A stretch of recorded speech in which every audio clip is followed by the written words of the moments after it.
Hello दोस्तों, तो आज हम बात करेंगे about how my May 25 examinations went and my honest opinion about the same. ठीक है, तो सबसे पहला जो पेपर था फाइनेंशियल रिपोर्टिंग का, तो इस बार जो पेपर था वो काफ़ी मैनेजेबल था। एमसीक्यूज़ भी बन रहे थे और डिस्क्रिप्टिव भी मैनेजेबल था।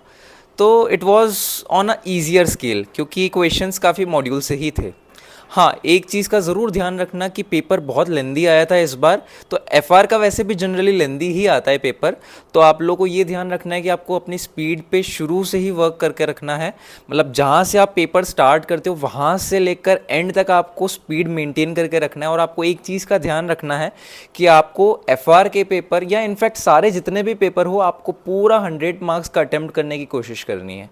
ठीक है, talking about second paper which is A F M का पेपर कहीं ना कहीं मुझे इस बार एक्सपेक्टेड भी था कि इजी आएगा, क्योंकि नवंबर टू 2024 की अगर बात करें तो उसमें कहीं ना कहीं रिवर्स कैलकुलेशन और थोड़ा सा पेपर थोड़ा सा टफ लेवल या कह सकते हैं अबव एवरेज लेवल का था पेपर।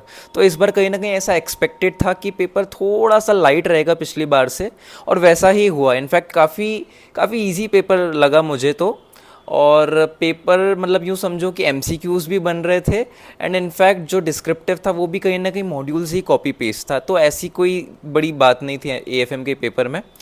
अब क्योंकि दो paper on a easier side पे आ चुके थे, तो एक कहीं ना कहीं मन में आ चुका था कि हाँ ठीक है, अब ऑडिट में कुछ ना कुछ तो होने वाला है। तो फिर ऑडिट का पेपर आया और मैं आपको बताना चाहूँगा कि जो एमसीक्यूज़ थे, एमसीक्यूज़ इतने लेंदी थे, मतलब वो आई डोंट नो, बहुत मोटी शीट थी वो। नंबर ऑफ़ पेजेस मुझे एग्जैक्टली याद नहीं है। और मतलब MCQs were so time consuming. और same goes to the descriptive, वो ऐसी ऐसी जगहों से क्वेश्चन उन्होंने पूछे थे, था मॉड्यूल से ही, पर वो कहीं ना कहीं जो लैंग्वेज थी उन क्वेश्चंस की और जो आंसर्स की, तो कहीं ना कहीं वो एमसीक्यूज़ भी टफ थे और जो डिस्क्रिप्टिव पार्ट था वो भी टफ था।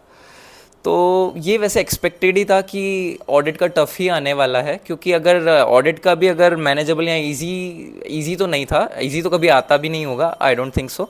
बाकी हाँ, अगर मैनेजेबल अगर उस पर आ जाता तो इस बार फर्स्ट ग्रुप का तो रिज़ल्ट बहुत ही अच्छा होता।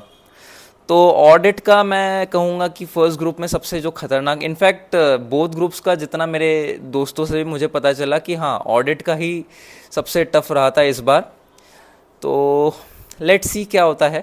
बाकी मैं आप लोगों को बता दूं, नवंबर 2024 में सॉरी, नवंबर 2024 में मेरा सेकंड ग्रुप क्लियर हो चुका था, तो इस बार मैंने फर्स्ट ग्रुप ही दिया था। तो वैसे तो आई एम होपफुल कि अच्छा ही होगा। बाकी let's see and I will keep you updated. Okay, bye.